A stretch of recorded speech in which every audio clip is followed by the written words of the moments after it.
হরে কৃষ্ণ, জয় জগন্নাথ। কেমন আছো তোমরা সবাই? আজকে অনেক দিন পর আবার তোমাদের সাথে একটা লং ব্লগ শেয়ার করছি, কারণ আজকের দিনটা হলো খুবই বিশেষ। আজকে হলো জগন্নাথ দেবের স্নান যাত্রা মহামহোৎসব, আর সেই জন্য আমরা কিন্তু গঙ্গা থেকে জল তুলে চলে এসেছি জগন্নাথ মন্দিরে। আর এসে প্রথমেই আগে দাঁড়িয়ে পড়েছি লাইনে, কারণ এখানে প্রচুর বড় লাইন পড়েছে। প্রভুদের লাইন যা বা ছোট আছে, তাড়াতাড়ি এগোচ্ছে, তবে মাতাজিদের লাইনে কিন্তু প্রচুর ভিড়। আর যারা তোমরা জগন্নাথ মন্দিরে আগে এসেছো রাজাপুরে, বা আমার ভিডিওতে আগে সীমন্তিনী মন্দির দর্শন করেছো, আমরা এখন দাঁড়িয়ে আছি সেই সীমন্তিনী মন্দিরের এখানেই।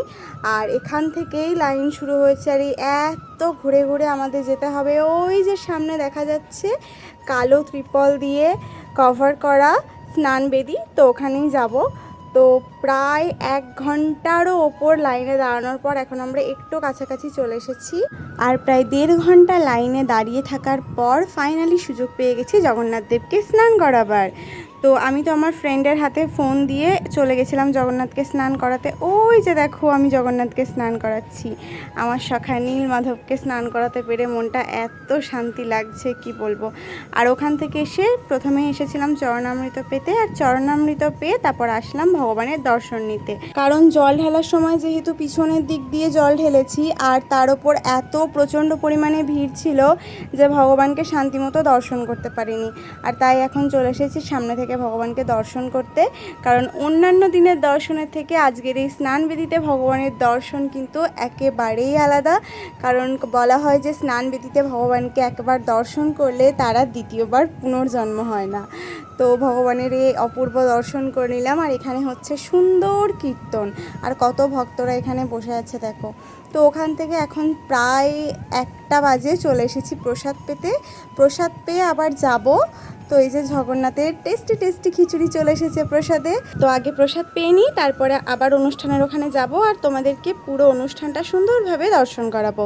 প্রসাদ পেয়ে এসেই দেখা হয়ে গেল দিদির সাথে, আর আমি আর দিদি খানিকক্ষণ একটু গল্প করে নিলাম, তারপর কিছু ভিডিও বানালাম, আর তারপর দিদিও চলে গেল দিদির কাজে। আর আমিও চলে আসলাম জগন্নাথের সামনে, একেবারে সামনে এসে বসে পড়েছি যাতে মন দিয়ে ভগবানের দর্শন করতে পারি, আর তোমাদেরকেও সুন্দর করে ভগবানের দর্শন করাতে পারি।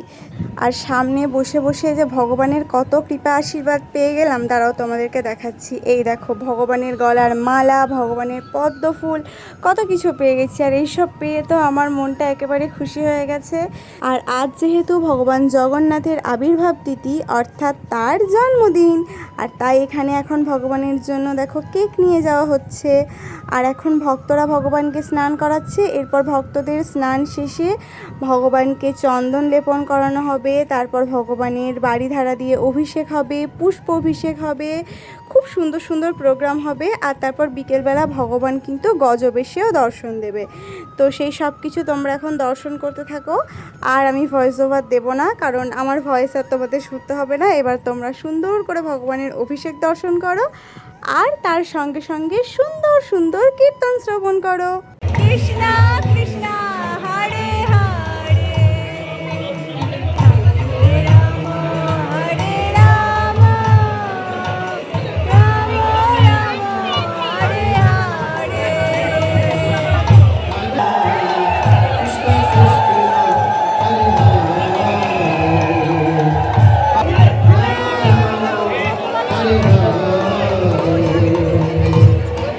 সকলে সকলে হেঁটে তুলে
স্নান অভিষেক সম্পন্ন হওয়ার পর এখন জগন্নাথ, বলভদ্র, সুভদ্রা মহারানীকে নিয়ে চলে যাওয়া হচ্ছে মন্দিরের ভিতরে।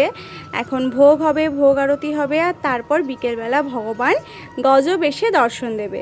আর তারপর কিন্তু ভগবানের অনবসর লীলা শুরু হবে, অর্থাৎ সামনের 15 দিন কিন্তু ভগবান আর ভক্তদের দর্শন দেবেন না, কারণ ভগবানের কিন্তু এখন অসুস্থতার লীলা চলবে, ভগবানের জ্বর আসবে। আর জ্বর তো আসবেই বলো, সেই ভোর 5টা 5:30 থেকে এখন 2:30-এরও ওপর বাজে, প্রায় 9 ঘন্টার ওপর ধরে আজকে জগন্নাথকে স্নান করানো হয়েছে। আর এখন আমিও মন্দির থেকে বেরিয়ে পড়লাম, এখন যাচ্ছি আমার একটা ফ্রেন্ডের বাড়ি। আবার বিকেলবেলা আসবো, তখন ভগবানের গজবেশ দর্শন করব, তোমাদেরকেও দর্শন করাবো। কিছুক্ষণ রেস্ট নিয়ে ফ্রেশ হয়ে এখন বিকেল 4:45 নাগাদ আবার চলে এসেছি মন্দিরে, ভগবানকে গজবেশে দর্শন করব আর তোমাদেরকেও দর্শন করাবো। তো চলো ভগবানের সেই অপূর্ব রূপ দর্শন করা যাক। তো ওই যে দেখো সামনে ভগবান, আর মন্দিরটা দেখো কত সুন্দর করে ফুল দিয়ে সাজানো হয়েছে।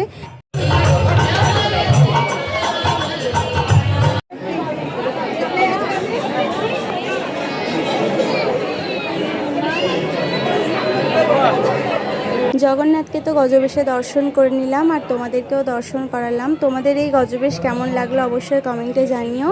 আর এখন মন্দির থেকে বেরিয়ে যাব রাধা মাধবের দর্শন নিতে, কারণ সেই সকাল থেকে আজকে রাজাপুরেই আছি, একবারও রাধা মাধবের দর্শন হয়নি। তো এখন মন্দিরে গিয়ে রাধা মাধবের দর্শন নেব। তো আজকের ব্লগটা এখানেই শেষ করছি। জগন্নাথের স্নান যাত্রা, গজবেশ দর্শন কেমন লাগলো অবশ্যই কমেন্টে জানিও।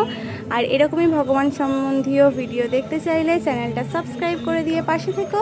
আজকের মতো টাটা, সকলকে হরে কৃষ্ণ আর জয় জগন্নাথ।